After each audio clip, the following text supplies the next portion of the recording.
my name is Miha, or you can call me Ikoshun, and welcome to my little corner of the internet. Last month I did an October favorites video, and I realized that my favorites don't really change every single month. There'll be things here and there that I enjoy, or things that I start using more, but it doesn't change to the point where I can make whole videos about it. So for November, I thought I would talk about all of the media that I enjoyed. First, I'm gonna start with film and TV, and the first movie that I want to talk about is His Motorbike, Her Island, directed by Nobuhiko Obayashi. This film is about a guy who loves his motorcycle more than anything else in the world, and then one day he meets a girl who's interested in his motorcycle and his world changes. I don't want to give any spoilers to the movie or anything, but I really loved how in the film it would change from monochromatic to color, and the main character mentions in the beginning of the film that everyone tends to see their dreams in vivid colors, but he only sees his in monochrome. And when you keep that into consideration while watching the film, at least for me, I was wondering whether or not some scenes were actually happening, or was it his dream?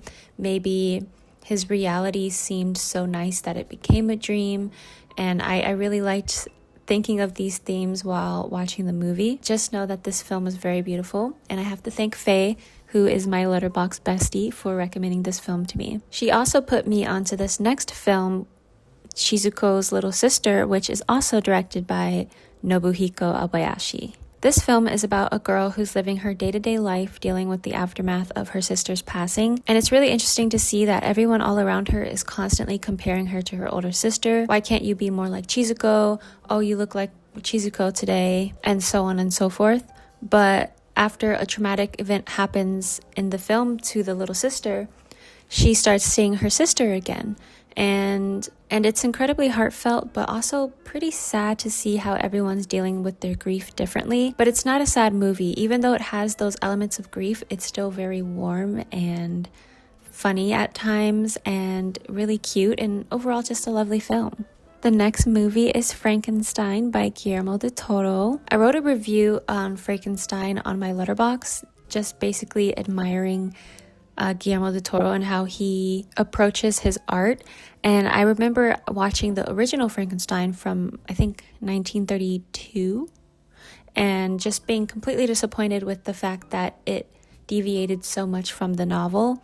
And so when I found out Guillermo del Toro was making this Frankenstein, I was super excited, not only because it's Guillermo, but also because it's a modern version. And I really loved it.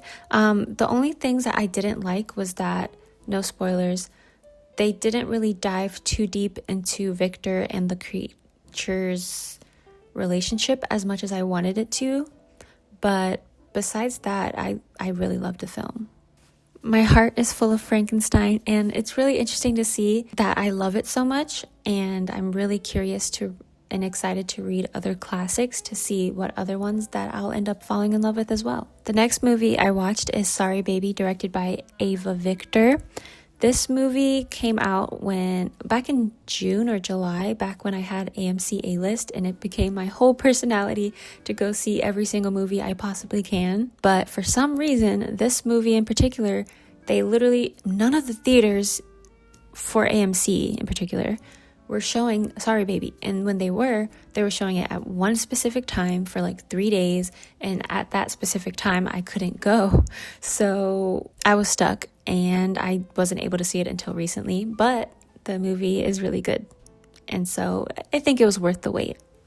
But yeah, this movie is basically about a woman who has been through a traumatic event and is living her day-to-day in the new version of herself. I see it as how she was before the event and then after the event, and it's interesting to see how subtle yet monstrous memories, emotions, and the loss of self can be when these types of events occur to women. There's a scene with a long static shot on the place that the event takes place, and it's so jarring, and it just made me realize, like, we truly don't know what happens behind closed doors.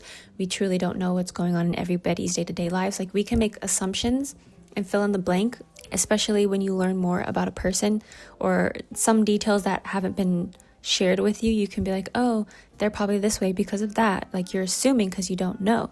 And so we assume, like, oh, we're just walking across the street pass this person and they're probably just on their way home, but then little did you know, they did something completely different, you know? And the last movie that I have to mention that I really enjoyed for November is The Truman Show, directed by Peter Weir. I'm just going to read you my review from Letterboxd because I feel like me saying it now won't capture my true feelings of it, if that makes sense. I'm better at writing what I want to say rather than saying it like this, so I'm going to read it to you. You know that feeling when reality just feels so surreal that you begin to question if everything that's happened and happening has been scripted out for you? You wonder if the path you're going down is one of choice, societal expectation, or even complacency. I didn't know what I was getting into when I first started this film, and I was a bit confused for a little bit of the beginning, but man, this was actually really good. I think you can also take the film and create a message, which would be to go down your own path in your life instead of the path already laid out for you. Even though the people around you continue to force a certain lifestyle or ideology onto you, just do what you want to do, especially if you believe in it. Now I'm going to move on to books, and the first book that I finished, I've already mentioned this a couple times, but I finally finished The Secret History, and it was good and not good at the same time. So the first half of the book, oh my gosh, so good, so amazing. There was suspense, there was beautiful, beautiful imagery, and I loved seeing the slow development of the characters, especially with their relationship towards Richard, and just learning more about them. I love the academia side of everything. There's a section of the book that takes place in the wintertime in the first half, and it's just like Richard dealing with the wintertime. I don't know why, but that was just in the entire book, that's my favorite section. It was just, I was so locked in for that section. It was just so good to me. And then the second part of the book after the event, or book two was just, while I was reading it, I was just like, when is this book gonna end? Like, this could have been like 300 pages shorter. But I understand why the second part, or book 2, is here in the first place. It's showing the effects of the aftermath of what they did and how they're dealing with it and all that stuff. But after a while, I realized that you only dive deep into certain characters. Like, there's details about everything, but at the same time, certain characters are still very surface level and you don't truly know anything about them besides this and that and that. But there are other characters where Donna Tartt does go deep into, and they're just very complex. And so I was just like, all right. And there's this one scene, it's not a spoiler because it doesn't mean anything, but there's one scene where two characters are at a bar and on the TV, they're on a channel where the talk show host is talking to a Palestinian guy, and he's being very racist towards him, and the Palestinian guy is trying to saying you're being racist, you're being mean, and the talk show host is just making fun of him more and more and more. And then after that, the two characters leave the bar, and I was like, what's the purpose of this scene? Was Donna Tartt trying to add a tiny bit of awareness to the fact that there's racism towards Palestinians? Or maybe in this time period, that was something that was on talk show hosts or talk shows a lot. I don't know. That was just very random. I'm like, what? This didn't add anything to the book. And correct me if I'm wrong. It was pretty pointless. The next book I finished was Ripe by Sarah Rose Etter. This book was cool. It's about this woman. She has a tech job in San Francisco, and ever since she was born, she's had this black hole following her. Some days it's larger, some days it's shorter or smaller, depending on how she's feeling.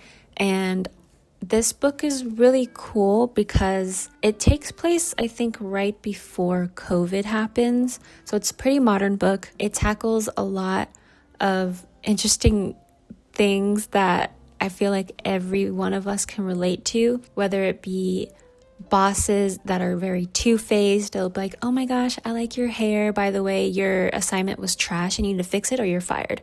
Or Uber drivers that ask you where you're going even though they have the address in their phone and end up talking to you even though you have earphones on. Or friends that genuinely don't care what's happening in the world unless it affects them. She touches on these topics pretty frequently, and I think they're very funny because they're really relatable. And this was fun to read. The only two things I didn't like is the writing style. It was very straight to the point, and I would have liked a little bit more depth to everything.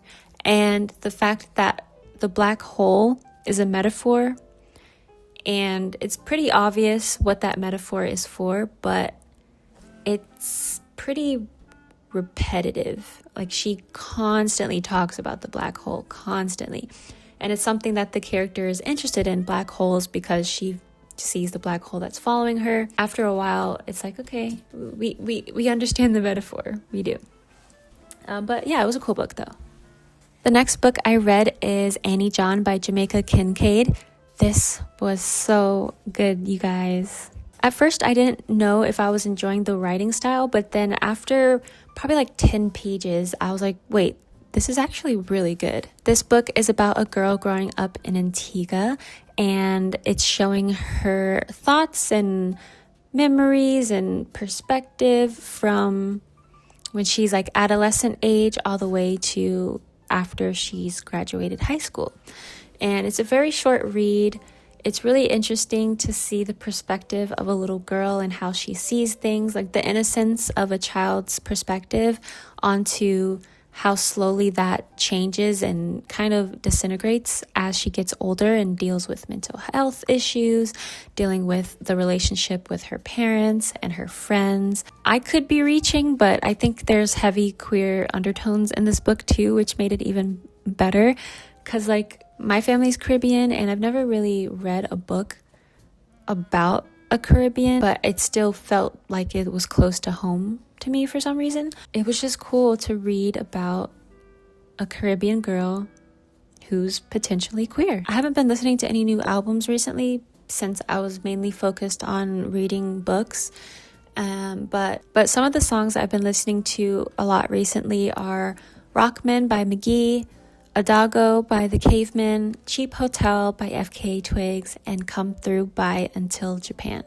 And that's all that I have to mention. I didn't watch as many films as I wanted to this month, mainly because I was reading and it was kind of hard to find the time. But now that I have my film class for my winter curriculum, I'm really excited to see how many films I can watch and analyze and enjoy. But yeah, thank you so much for watching, and I'll see you in the next one.